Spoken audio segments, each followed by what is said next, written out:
Hey, I'm just here so I don't get fined.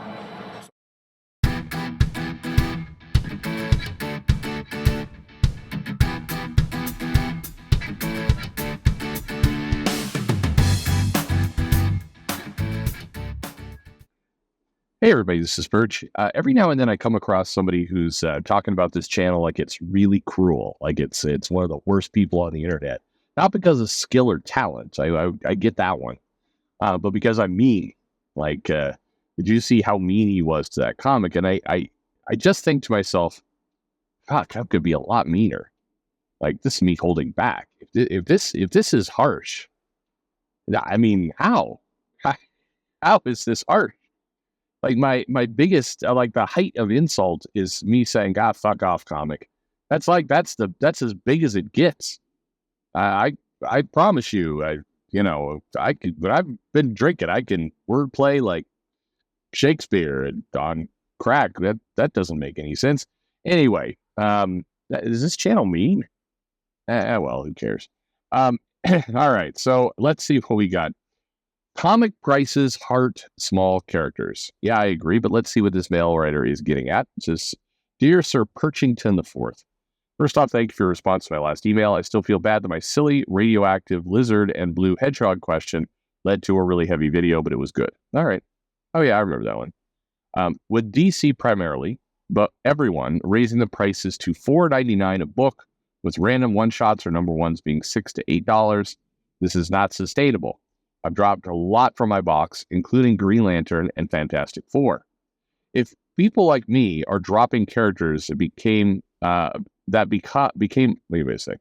If people like me are dropping characters like that because of a $1 price hike per book adds up quickly, and $20 buys me one less book than usual, for example, I think the real victim of this scenario will be the smaller characters.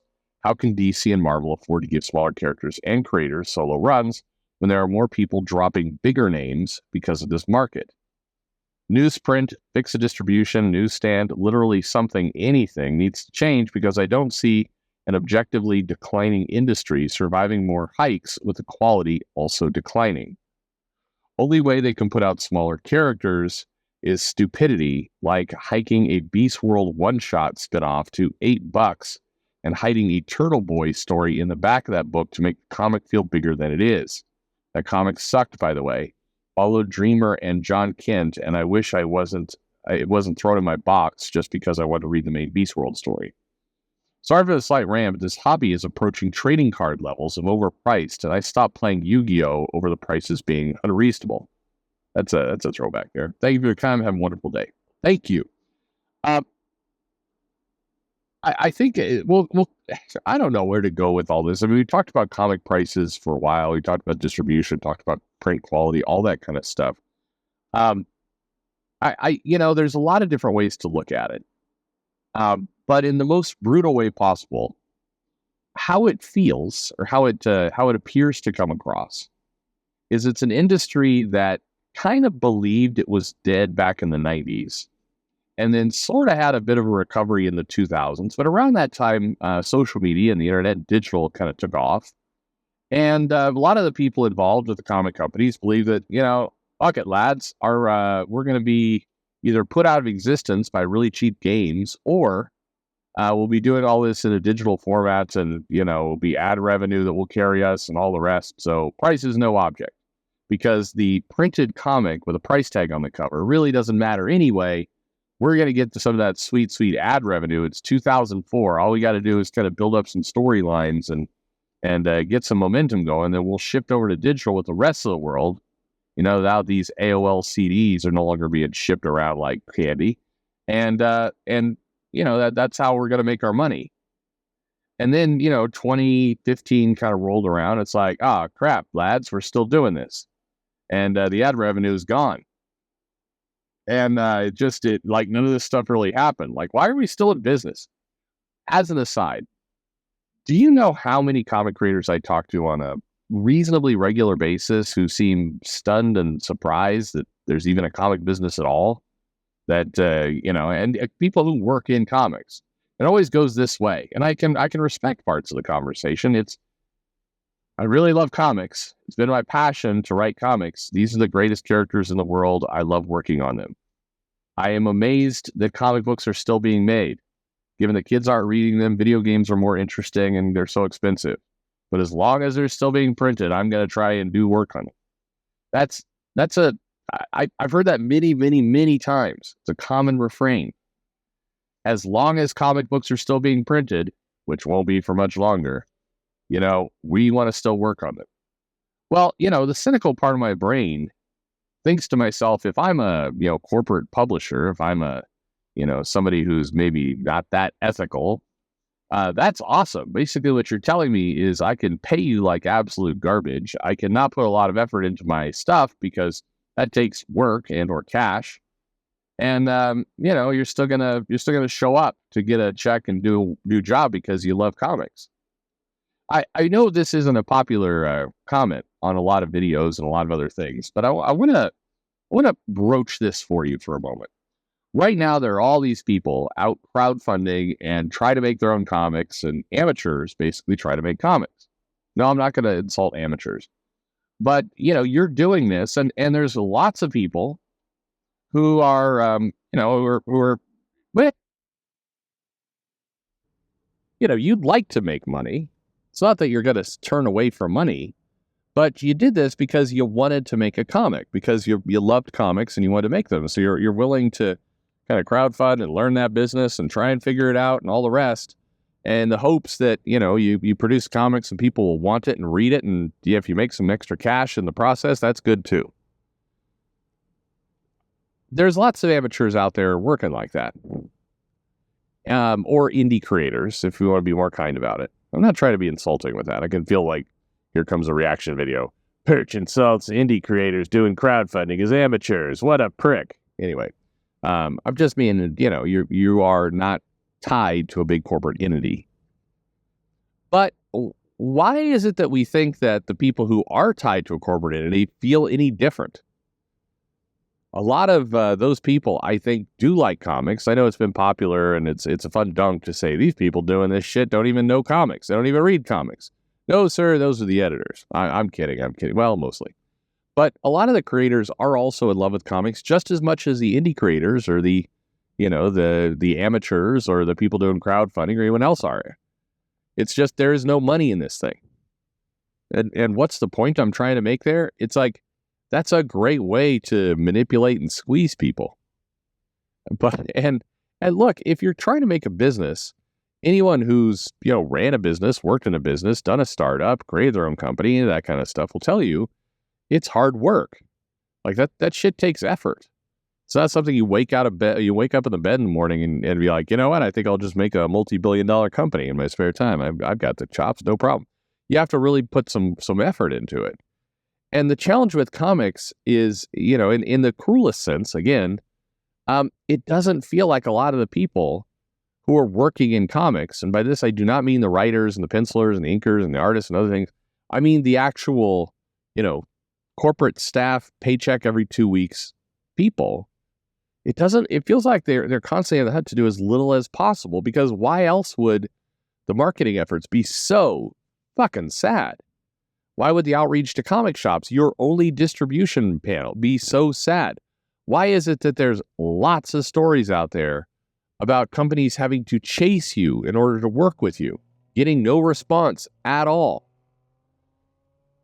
I'm still haunted. This is 2 years ago now. I don't know if you remember this video, but I was talking about, I read it, a mail from a guy who was in charge of procurement and partnerships with a cheap store called Five Below. If you're in the southern United States, you've seen this place. I'd never heard of it until I moved down to the Dallas-Fort Worth area, and it became learned Five Below. But Five Below is basically a fancier Dollar Tree, Dollar Store, Dollar General, whatever.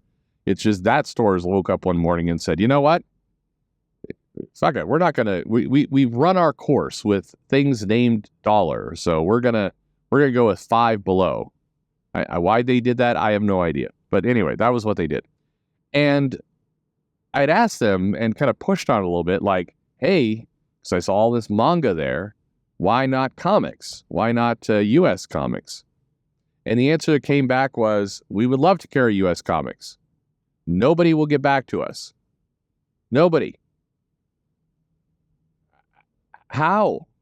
How is that even possible? You're desperately trying to get money. You're desperately trying to increase volume. Are you aware that if you got comic books, even some comic books, into a store like that, because it's a chain, you're immediately signing up for a 50,000 copy print run? Why? And if you don't think old Perch here didn't strike a deal on his own, you'd be wrong. Absolutely, I'm gonna do something like that. But my point is, like, you have story after story, and the licensing deals largely taken out of the comic publishers and put into other entities so they could have somebody focus on it. I mean, they could go on and on and on and on. Where it just, I'm sure there's a great explanation for this, and I'm absolutely 100% sure that somebody can set me right. Jim Lee can call and be like, actually, we work extremely hard, and what you're not seeing is all of this shit. CB Sobolski can write up going, you haven't considered this universe of important factors in our business. Instead, you're just over there like some dumbass YouTuber just dunking on shit you don't know anything about. Okay, I mean, sure, then by all means. But you go to comic shop after comic shop after comic shop, and the story from retailers are exactly the same. We get no support from the big two. Every now and then, something. If we have to arrange a signing, it is, there are horror stories there. Like, we would like to do a signing at our store. The creator is interested. We contacted the creator. For some reason, the creator wants to get, permission from the publisher to do this. And then, unearths months of back and forth negotiation bullshit. What almost always happens, by the way, is eventually somebody at the publisher, some nice, generous soul, steps in, gets the job done. And then me being an asshole is complaining about this. And they're like, how dare you insult Mary? Mary is wonderful. I'm like, I agree, Mary is wonderful. But what happened in the 4 months before Mary got involved? What the fuck happened there? Anyway, comics, you got to solve the problem somewhere. And, these price hikes are too much. It is not a casual buy. And like I said, it feels like the publishers have kind of accepted or believe that their demise is imminent, and therefore, let's just ride the thing as long as we can before eventually the wheels fall off and we're forced to actually go get real jobs. That's another statement, by the way, I've heard before of, I'm going to enjoy this as long as I can before I have to go get a real job. The part that bugged me about that when the person told it to me was the real job. Why are comics not a real job? I have a feeling like if you went around the hallowed halls of Marvel Comics in the 80s, a lot of the people working there believed it was a real job. Why is suddenly now it not a real job? Why is what the hell? But comics, it needs to feel, and again, maybe it does internally. If it does, I'll tell you, full-time employee publishers, a lot of your creators don't see it that way. The people doing work for you describe your corporate culture as summer camp, or I have no idea what's going on, or I get a hold of people when they show up, which is who knows when. That's people you're employing saying that, let alone the fans who are just over here, randomly dunking on you for all kinds of different shit. When at least the answer seems to be nobody cares. We're just waiting for it to be over so we can go get a real job. That's not a great energy, man. It's not a great vibe you want to be putting off there for your customer base who you want to take money from. And I'll appeal to your heart to kind of close it out here. If you love these characters, and many of us do, my point earlier is that there are a lot of people out arguably going broke doing crowdfunding stuff because they love comics. They love the idea so much, they're willing to put making money later. Not late. I'm not talking about people who don't deliver. I'm talking about people who, run themselves into the ground trying to produce a comic and then, don't make a return on it. For those people, they love it. And what better way to pay back that love than to, make what you're doing a huge success? What better way to, pay tribute and honor the giants whose shoulders we stand on and make this a business? Make this something that the next generation will be able to participate into. Like that feels like the right thing to do. I don't know. I'll leave you with this. I am currently on I-30, which is a crowded road in the DFW area. It is crowded. We've got traffic congestion here, and I'm behind a mosquito control truck, van, something. It's like a truck, but not a pickup truck. It's got actual. Anyway, it's like a. Anyway, it's a car, and it's DFW mosquito control. And they offer barrier spray, event spray, lawn fertilization, and weed control. They got their phone number there.